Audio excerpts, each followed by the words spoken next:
हरे कृष्णा। या देवी सर्वभूतेषु शक्तिरूपेण संस्थिता नमस्तस्यै नमस्तस्यै नमस्तस्यै नमो नमः। जो देवी समस्त प्राणियों में शक्ति के रूप में विराजमान है, उन जगत जननी को हमारा बारंबार प्रणाम। भक्तों, बस कुछ ही दिन में पावन पर्व चैत्र नवरात्रि प्रारंभ होने वाली है। साल 2026 में यह पवित्र नवरात्रि 19 मार्च गुरुवार से आरंभ हो रही है। लेकिन बहुत से भक्तों के मन में एक प्रश्न रहता है, घट स्थापना कैसे करें? जैसे जौ कैसे बोए कि वे अच्छे से उगे, नारियल किस दिशा में रखें और सबसे महत्वपूर्ण इस बार घट स्थापना का शुभ मुहूर्त क्या है? तो आज के इस वीडियो में हम आपको बताएंगे चैत्र नवरात्रि 2026 की संपूर्ण घट स्थापना विधि, पूजा सामग्री, शुभ मुहूर्त और कुछ महत्वपूर्ण नियम।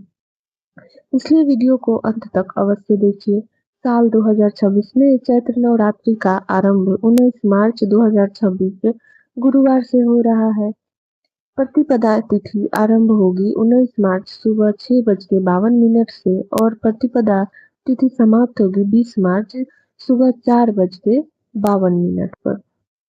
शास्त्रों के अनुसार घट स्थापना हमेशा दिन के पहले पहर में करनी चाहिए। इस बार सबसे उत्तम मुहूर्त है सुबह 6:52 से 7:43 तक। इस समय मीन लगन भी रहेगा, जो घट स्थापना के लिए अत्यंत शुभ माना जाता है। यदि किसी कारण से आप इस समय स्थापना नहीं कर पाते हैं तो अभिजीत मुहूर्त दोपहर 12:05 से 12:53 तक रहेगा। लेकिन ध्यान रखें, दोपहर के बाद संध्या या रात्रि में घट स्थापना नहीं करनी चाहिए। घट स्थापना के लिए आपको सामग्री क्या चाहिए? घट स्थापना के लिए सामग्री होगी मिट्टी का चौड़ा बर्तन, स्वच्छ मिट्टी, सप्त धान्य जिसमें आएगा जौ, तिल, धान, मूंग, कंगनी, चना, गेहूं, तांबे या पीतल का कलश, गंगा जल या शुद्ध जल, लाल कलावा, सुपारी, सिक्का, अक्षत, 5 आम के पत्ते, नारियल, लाल वस्त्र, पुष्प और माला, धूप और दीपक। यदि आम के पत्ते उपलब्ध न हो तो अशोक वृक्ष के पत्ते भी उपयोग कर सकते हैं। नवरात्रि में जौ बोने की परंपरा बहुत प्राचीन है। यह देवी के माँ दुर्गा के सांकर भरी देवी स्वरूप का प्रतीक मानी जाती है। मिट्टी के बर्तन में मिट्टी की पहली परत बिछाएं, उस पर जौ या सप्त धान्य के बीज फैलाएं, फिर दूसरी परत मिट्टी डालें, फिर बीज फैलाएं, अंत में तीसरी परत मिट्टी की डालें। हल्का जल छिड़क दें। ध्यान रखें, मिट्टी न ज्यादा गीली हो न ज्यादा सूखी हो। अब कलश को तैयार करें। सबसे पहले कलश के कंठ पर लाल कलवा बांधे, उसमें गंगा जल भरे, सुपारी, अक्षत, सिक्का और दुर्वा डालें। फिर कलश के मुख पर 5 आम के पत्ते रखें। इसके बाद एक ढक्कन रखें और उस पर चावल रखें। अब एक बिना छीला नारियल लें और उसे लाल कपड़ों में लपेटें। नारियल को कलश के ऊपर स्थापित करें। ध्यान रखें, नारियल की जटा ऊपर की ओर होनी चाहिए। अब एक चौकी लें, उस पर लाल वस्त्र बिछाएं, थोड़ा गेहूं या चावल फैलाएं, जौ वाले मिट्टी के पात्र को रखें, फिर उसके बीच में कलश स्थापित करें।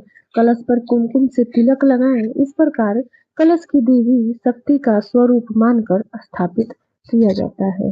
अब पूर्व या उत्तर दिशा की ओर मुख करके बैठे अपने दाहिने हाथ में जल लेकर संकल्प करें, हे जगत जननी, मैं श्रद्धा और भक्ति से नवरात्रि व्रत का पालन कर रहा हूँ या माँ कृपा करके मेरे जीवन में सुख, शांति और शक्ति प्रदान करे।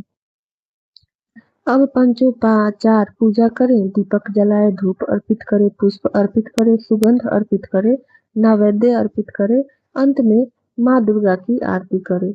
नवरात्रि के 9 दिनों में प्रतिदिन सुबह और शाम आरती करें, घी का दीपक जलाएं, देवी को भोग लगाएं, मन में पवित्रता रखें। इन दिनों क्रोध, आलस से, विवाद से दूर रहें, अपनी चेतना की देवी की भक्ति में लगाएं। भक्तों, इस बार चैत्र नवरात्रि का समापन 27 मार्च 2026 को होगा और इस दिन मनाई जाएगी रामनवमी। आप सभी को आने वाली नवरात्रि पर्व की हार्दिक शुभकामनाएं। जय माता दी। हरे कृष्णा। अगर आपको यह वीडियो पसंद आई हो, जानकारी अच्छी लगी हो तो हमारे चैनल से ज़रूर जुड़े और अपने दोस्तों में, परिवारजनों में ज़रूर साझा करें। जय माता दी।